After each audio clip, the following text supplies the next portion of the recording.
hello from me. And it's hello from me.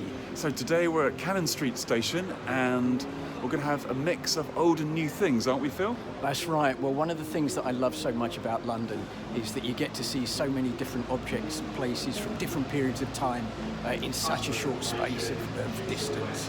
So, yeah, we're going to see something ancient and then we're going to go all the way up to something from the 21st century. Okay, so let's start by crossing the road and going up to number 111. So, this is the London Stone. It's a block of limestone. Nobody knows exactly how old it is or what it was originally used for, but it was already called the London Stone in the 1100s. And by the 16th century, it was a famous tourist attraction here, one of the first tourist attractions in London. Now, there are different theories about why it exists, what it was used for. One of my favourites is that in Roman Britain, this was the stone from where all distance in Britain was measured. Probably my favourite version of the story, though, is that it belonged to Brutus, who was the legendary founder of London. He was the great-grandson of Aeneas, the great hero of Troy. And he was told by the goddess Diana to come over, find an island in the west, and found a new great city. So that's what he did. According to one 19th century writer, there was a proverb that said, "So long as the stone of Brutus is safe, so long shall London flourish." In other words, London will grow or be successful. In any case, there's absolutely no evidence for any of these things, but I do think they make great stories. Let's go east now to where Monument Street and Fish Street Hill meet.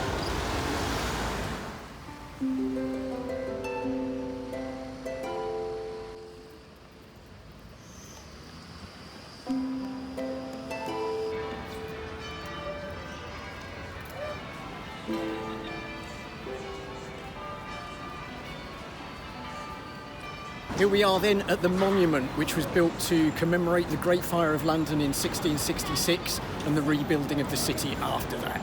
Things to remember? Well, first of all, the buildings in those days were a lot closer together than they are now, and a lot of them were built using wood. Plus, in the summer of 1666, it'd been a long, hot, dry summer. So once the fire caught, it was very easy for it to spread. And that's what happened. It started early in the morning of September the 2nd in a bakery in Pudding Lane, and over the next few days it spread all around. Up to the east, up to the Tower of London, north to the London Wall, west way past St Paul's Cathedral and beyond the Wall. All in all, an area 1.5 miles wide was damaged, and from the river up to the north to the Wall, that was half a mile there as well. Financially, an incredible cost. Over £10 million worth of damage, they thought, at a time when the income of the city was £12,000 a year. No one really knows how many people died. There are a lot of people who were poor, who were illiterate. They didn't know how to register the deaths. And also the fire was so hot, the bodies just were incinerated completely. And it was designed by Sir Christopher Wren and Dr. Robert Hooke, and was built on the site of St Margaret's, New Fish Street, the first church to be destroyed by the fire. It was completed in 1667.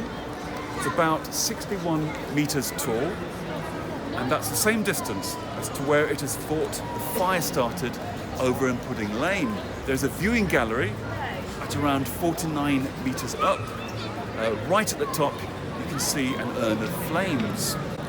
Of course, you can get magnificent views from the gallery, so that's what we're going to do now.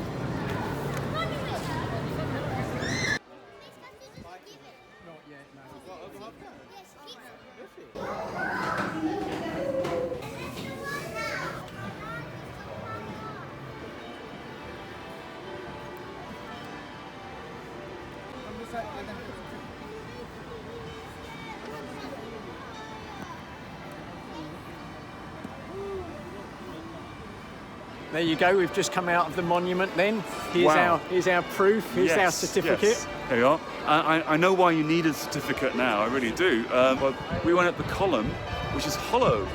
It's just stairs, it's spiral stairs. We went right up to the top. Now, I was a bit dizzy when I got to the top because I'm not very good at heights, but Having said that, it was a spectacular view of London. Yeah, Phil, what about you? Oh, it really is worth going, I think. Yeah, definitely. And you feel proud that you've managed to go up all those stairs and down again at the end. How many stairs do you think there were? It's 311 steps. I mean, I have to say 311? Why didn't you tell me? Okay, let's go north to Leadenhall Market.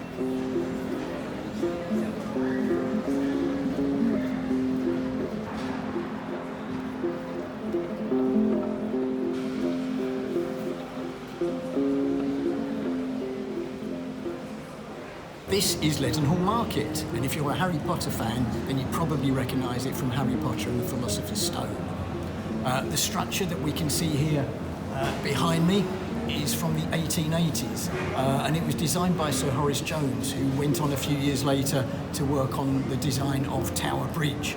But there's been a market here since 1321, and originally they sold meat here. However, over its time, Leadenhall Market has also had its own school. It's been a venue for plenty of shows and festivals. And for a time in the 1600s, this was the only place in the city where you were allowed to buy and sell cutlery. We've seen a lot of artists here today as we've walked around. You can understand why they're attracted to this place. It really is very, very beautiful indeed. You could spend hours here if you wanted. Way before the market was here, this was still a busy area. For the Romans, the site where the market is now was the Forum and the courts, which were known as the Basilica. And if you go to number 90 Greenchurch Street, you go downstairs in the basement, you can still see part of the Basilica there today. We've just come off Leadenhall Street, and now we're going to go down to St Mary Axe and number 30 here, which is better known as the Gherkin. This was opened in 2004. It's 180 metres tall, so that's 3 times the height of the monument which we saw earlier. And it's just a place you can't imagine the London skyline without it now. There's just one final thing we'll do today. So when this area was being prepared for the building of the Gherkin, the constructors found the remains of a teenage girl from about 1600 years ago when it was still Roman Londinium. And they asked that she be reburied in the same place. So in 2007, they had a service for her at St Botolph's Church, and now they have her tomb here. And it's a very, very quiet street today, this Saturday here. And it's nice to get a reminder of just how long there have been people living in this great city of ours. So we've had a good day, haven't we? Yes, we have indeed. So thanks for watching. Okay, bye everybody. Bye for now.